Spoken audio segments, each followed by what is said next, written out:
All right, get this. Rolling hills, those classic Vermont colors, charming barns dotting the landscape. Sounds idyllic, right? But we're swapping out the maple syrup for something a little different today. That's right. Get ready to raise a glass because we're diving deep into Vermont's wine scene. Vermont wines. Now, that's not a pairing you hear every day, is it? Luckily for us, we've got 10 best vineyards in Vermont for wine lovers, from Wines Uncovered as our guide. It's a fantastic resource. I have to admit, I was surprised by the variety and quality coming out of Vermont vineyards these days. I hear that. I always thought of Vermont for like cheddar cheese and those amazing fall colors. But vineyards, definitely not top of mind. It really speaks to how some regions just fly under the radar. But they're producing some truly exceptional wines, all while embracing that local, sustainable ethos that Vermont's known for. So we're talking delicious wines with a side of eco-consciousness. Sign me up. But before we get too ahead of ourselves, why don't we break down this top 10 list? Sounds good to me. Where should we start?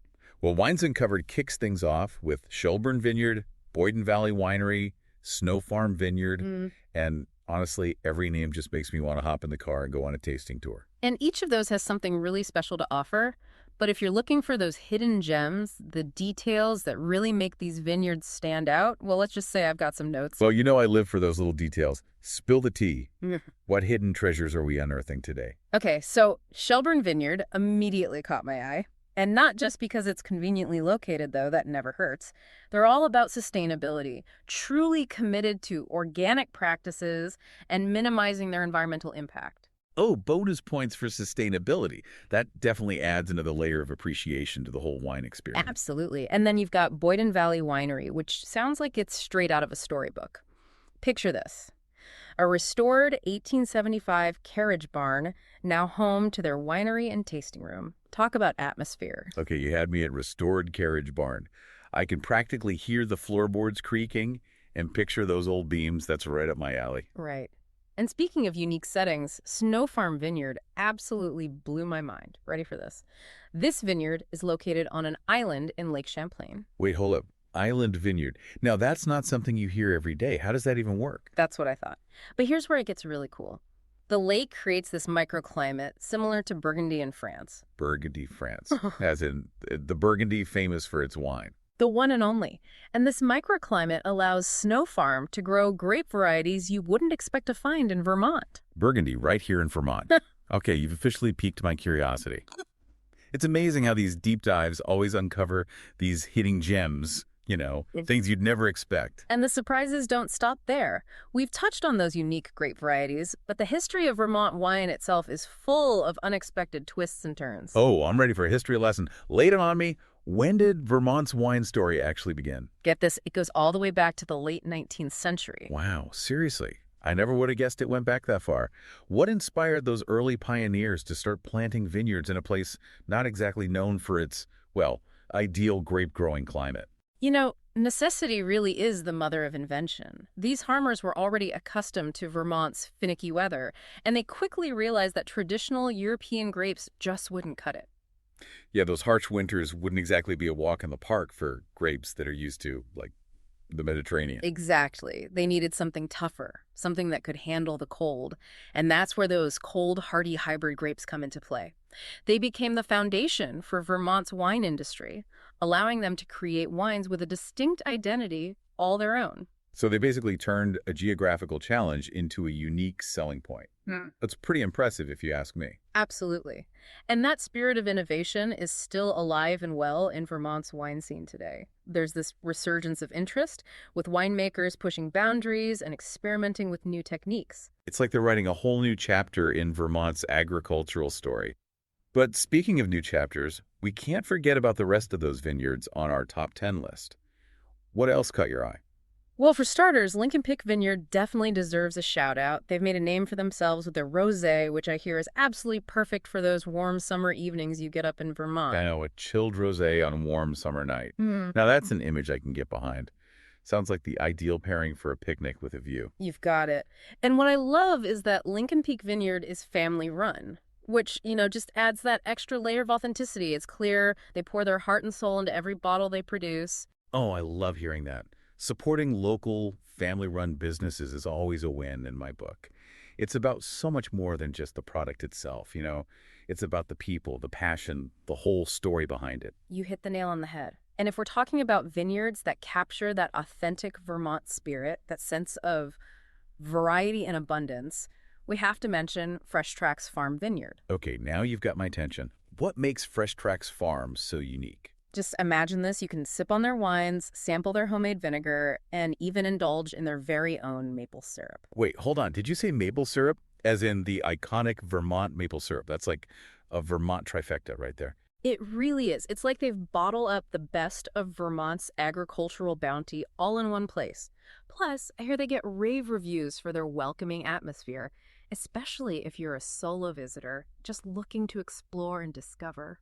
See, it's those little details that really make a difference. That feeling of being welcomed and comfortable, especially when you're trying something new, can make all the difference. But we've talked a lot about the vineyards themselves, and all this talk of local charm and beautiful scenery has me thirsty. It's time to talk about the real stars of the show, the wines themselves. Okay, so let's talk grapes. We've teased these unique varietals, but now I need the rundown. What am I actually going to be sipping on when I make my pilgrimage to Vermont's wine country? Well, remember how we talked about those cold hardy grapes being key? Get ready, because this is where Vermont wine really carves its own path.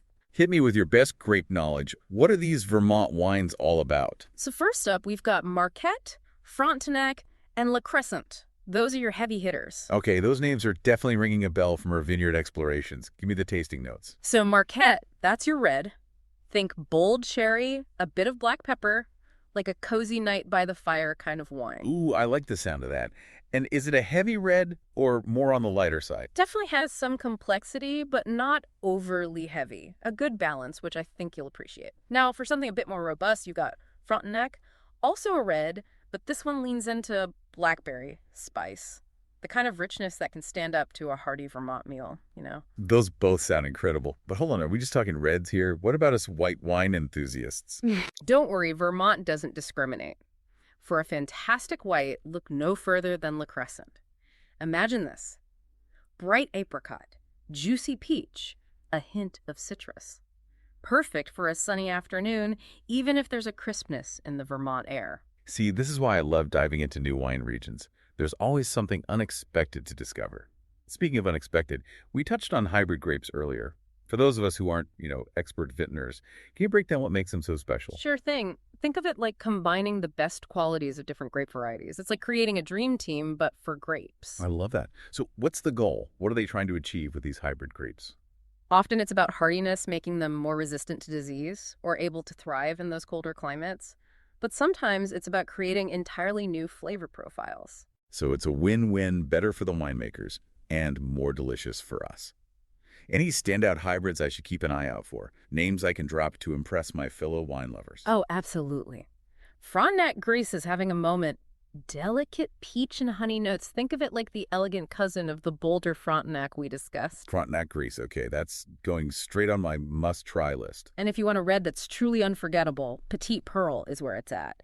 Deep, rich, bursting with dark berry flavors. It's really something special. I'm taking notes. Petite Pearl it is. But it's not just about the grapes themselves, right? We've talked a lot about sustainable practices. What does that actually look like on the ground in these Vermont vineyards? It's about respect for the land, the environment, and preserving it all for the future. So organic farming is huge. We're talking natural fertilizers, using things like cover crops to prevent erosion, and completely ditching those harsh chemicals. Working with nature, not against it. I like that philosophy. Exactly. And it goes even deeper than just organic. Some vineyards are taking it a step further with biodynamic methods, which is really fascinating. Okay, biodynamic methods. That's a new one for me.